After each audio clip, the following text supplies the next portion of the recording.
General Hospital spoilers for Monday, August 4, 2025 reveal that Jason never stopped looking. Long after the memorials had ended, long after the world had moved on. Long after Port Charles had folded Britt's name into history, Jason kept searching, not out of madness, not out of denial, but because something deep within him had refused to believe she was gone. It wasn't just instinct. It was connection.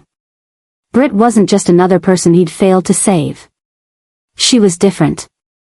With her, there had been the possibility of something real. Something he had never allowed himself to fully embrace until it was too late. And when she vanished, presumed dead but buried under a shadow of inconsistencies, Jason felt a fracture in his reality that he could never quite ignore.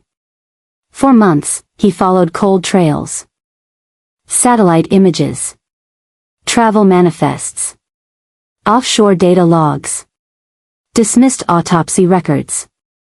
Anonymous reports. He read them all in silence.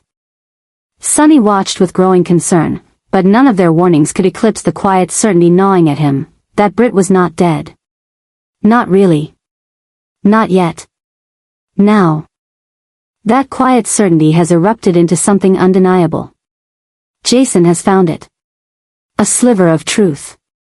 A flicker of proof. Something real. It came through an intercepted transmission, encrypted. Buried inside a database only accessible through an intelligence network Jason hadn't touched in years. He had gone through old WSB access points, bypassed layers of redacted material, and decrypted a sequence tied to a series of off-the-books medical operations in the Adriatic corridor. And there, nested inside an otherwise mundane record of black market surgeries, was a reference that stopped his breath. Subject BW1, stabilized. Vital integrity maintained. Relocation approved, DBC protocol. BW. Britt Westbourne. DBC. Dubrovnik command. That one sentence set everything ablaze. Jason didn't react. He didn't shout. He didn't cry. He just stared at the screen, his pulse steady, his mind already racing. It wasn't conclusive. Not yet. But it was more than he had ever found before. More than theory. More than grief.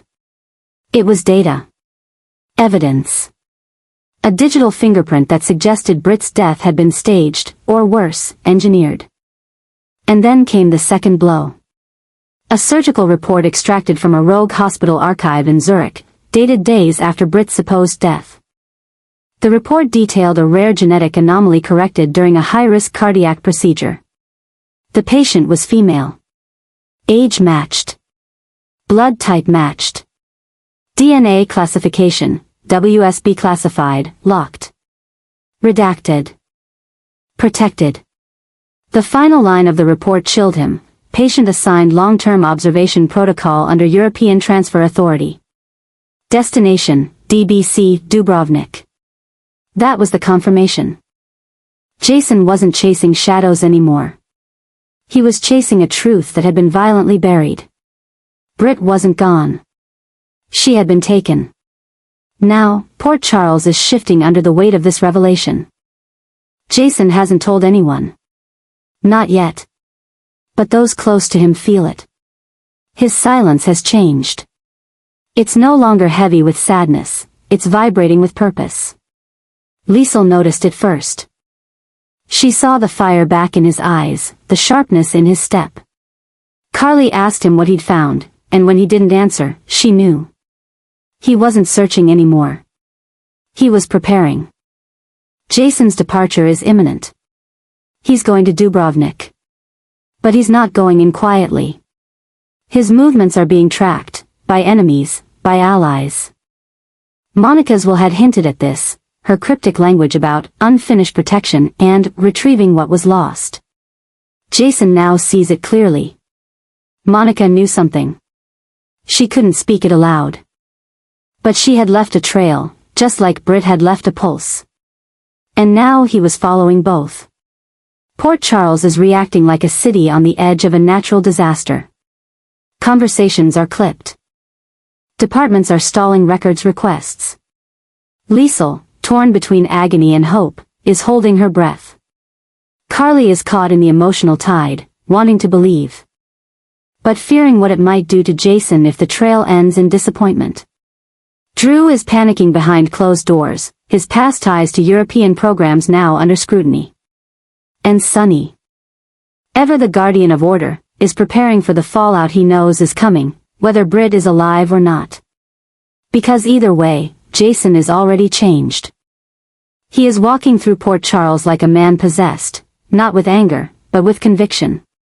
And that conviction is scarier than rage. Because Jason doesn't run on emotion. He runs on resolve.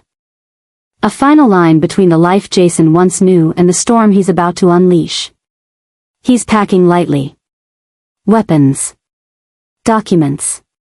Digital access keys. A tracker embedded in a sealed drive. Everything precise. Everything quiet. No goodbyes. No explanations. Just departure. Just mission. Because Jason knows that once he leaves, he may not be coming back the same man. If he finds Britt. Nothing, no secret, no alliance, no shield, can stop what's coming next. The story has already left the harbor. The explosion is only a matter of time. Dalton can no longer deny what's been rising beneath the surface, pressing against the thin veil of secrecy he's tried so hard to maintain. An obsession is forming, not just in Jason's haunted eyes. And it all centers on Britt, on what she may have done, on what may have been done to her, on the horrifying reality that her disappearance was not an end, but the beginning of a descent into madness that is now threatening to consume everything in its path. The reports that crossed Dalton's desk were at first fragmented, misaligned. A needle, a compound, a moment before vanishing.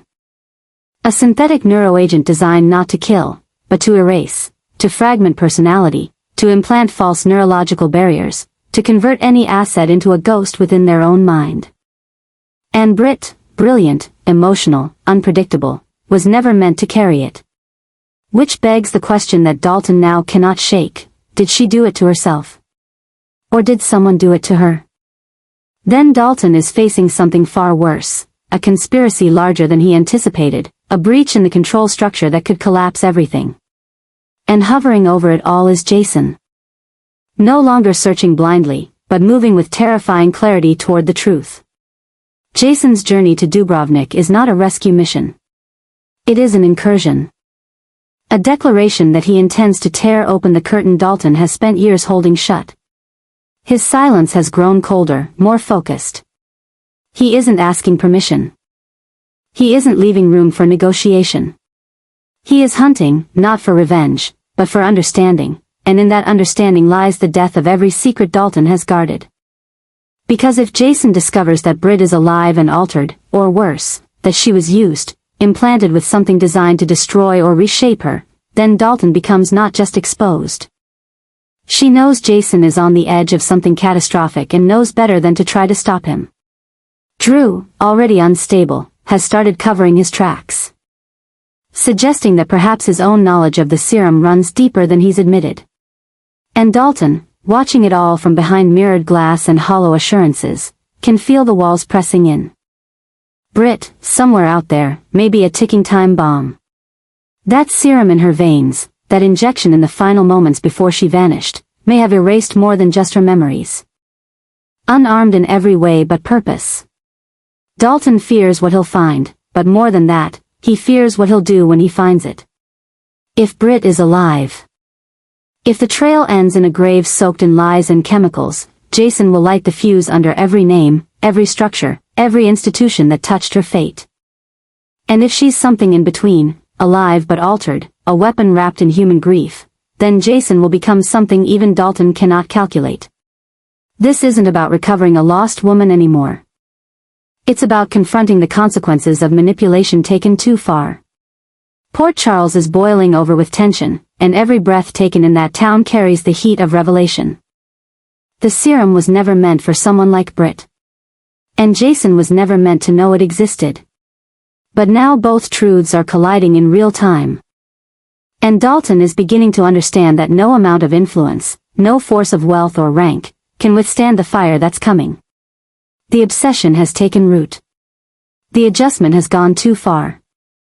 His gaze lingers too long, his questions pierce too deep, and his touch, while still gentle, has begun to feel like a tether instead of an embrace. Jocelyn, despite her strength and intuition, is finding herself pulled deeper into a dynamic she no longer fully understands, caught between romantic devotion and the overwhelming weight of emotional dependency. There's a tightening around her. A silent code being enforced in the spaces between conversations, where Vaughn's need to be the only one she turns to, the only one she trusts, the only one who knows her secrets, becomes increasingly suffocating. She tells herself it's love, but somewhere in the pit of her stomach, the truth begins to fester. This is not love, it is ownership disguised as protection. Meanwhile, Emma and Gio, standing outside the eye of the storm, have begun to notice patterns that no longer feel like coincidences. They see the shift in Jocelyn, how her laughter dims when Vaughn enters the room, how her words grow cautious, filtered, rehearsed. They see how she pulls away from old friends. The more they sense a deliberate performance, an emotionally curated narrative between Vaughn and Jocelyn, too clean, too poised, too well-timed. It starts as a suspicion, then evolves into an unshakable theory. Vaughn and Jocelyn aren't just caught in a manipulative romance, they are performing one. A staged relationship built to serve a deeper agenda. A distraction perhaps, or worse, a facade masking something far more sinister. Emma, driven by a mix of empathy and rising dread, brings the theory to Gio. At first hesitant, Gio eventually concedes that things haven't felt right for a while. Together, they begin to examine the inconsistencies, the strange behaviors, the way Vaughn always seems to know where Jocelyn is, who she speaks to, what she says. And most disturbingly, how Jocelyn never contradicts him, never pushes back, never expresses doubt in his presence. It's as if a switch flips inside her the moment Vaughn enters the room. Her entire demeanor shifts into something controlled, pre-approved, rehearsed. But as Emma and Gio dive deeper into the facade, something begins to shift in them too. Their alliance, built on a shared sense of unease, begins to harden into strategy. They make a decision, not to confront, but to infiltrate. They pretend to fall into the same romantic rhythms Vaughn and Jocelyn model. But their affection is a smokescreen, a quiet investigation built beneath the guise of young love. And yet, even this pretense begins to take a toll. Emma and Gio find themselves rehearsing lines, second-guessing their own emotions, adjusting their behaviors not just to deceive Vaughn and Jocelyn. The obsession that Vaughn introduced into his dynamic with Jocelyn is now metastasizing outward, infecting Emma and Joe's lives in a way none of them can stop. There are too many lies. Too many half-truths, too many eyes watching for the wrong kind of reaction. Vaughn, sensing his illusion may be unraveling, grows more intense, more possessive, more volatile in his efforts to keep Jocelyn tethered. And Jocelyn, though terrified, finds herself increasingly dependent on his validation, because stepping away would mean admitting she had lost herself. The tension escalates with every passing day. Emma begins having nightmares. Gio becomes more withdrawn, hesitant to trust even Emma with his real thoughts. The line between manipulation and self-preservation begins to disappear entirely. And in the midst of it all, Vaughn and Jocelyn are no longer just in a toxic relationship, they are the epicenter of a psychological event, pulling others into their orbit, redefining what intimacy means. The story they've built is no longer just a cover, it's a reality both are too afraid to leave, and too broken to survive within. Emma and Gio, who only wanted the truth, are now prisoners of the same narrative they tried to unravel. And the adjustment, this eerie psychological shift, is no longer a theory. It is here. It is rising. And beyond anything she has known in years. What started as a series of calculated interactions with Brennan, layered in suspicion and veiled tension, has transformed into something raw, magnetic, and impossible to ignore. The chemistry between them is no longer subtle or simmering, it is explosive, undeniable, and increasingly dangerous. Every look exchanged, every word whispered in private, carries a weight that neither Carly nor Brennan can escape. And now, as the emotional stakes rise with terrifying speed, it's no longer just about desire or curiosity. It's about obsession. It's about power. It's about the kind of love that rewrites loyalties and upends everything Carly thought she had left to protect. Brennan, ever the enigma. Through the anger and resilience, into the woman who has endured too much, who has fought too many wars alone, and who secretly longs to be chosen, not for convenience, but for who she really is beneath all the fire. Brennan makes her feel seen, and that's what terrifies her. Because when someone sees you completely, they hold the power to break you completely. And yet, Carly can't look away. She can't deny that the man she once regarded with suspicion has now become the only constant in a world that has spun wildly out of balance. Their relationship, if it can still be called that, is no longer hidden. Poor Charles has begun to notice. The way Brennan appears just when Carly needs him. The way she defends him without thinking. The way her expression changes when he enters a room, less guarded, more aware. Sonny has noticed. So has Drew. And neither is willing to admit just how much that realization terrifies them. Because Carly is not the type to fall easily. She's not impulsive when it comes to her heart. So if she's falling for Brennan, it means something deeper is at play, something calculated. Something transformative. And now, that transformation has reached a boiling point. Because Brennan has proposed. Not metaphorically. Not emotionally. He has asked Carly to marry him. And she hasn't said no. That one truth has sent shockwaves through everyone close to her. It's not just the proposal, it's what it represents. A seismic shift in Carly's loyalty, her values. Her alliances. A declaration that the life she once had may be closing for good. Brennan's proposal isn't just romantic, it's strategic.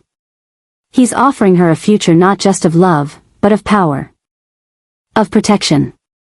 Of dominion over a world that once threatened to destroy her. And Carly, standing at the edge of that offer, is starting to consider whether accepting it might be the only way forward. This changes everything. Her past with Sonny, her entanglement with Drew, her sense of independence, they're all being redefined in the shadow of this proposal. And the town is watching. Liesl is wary.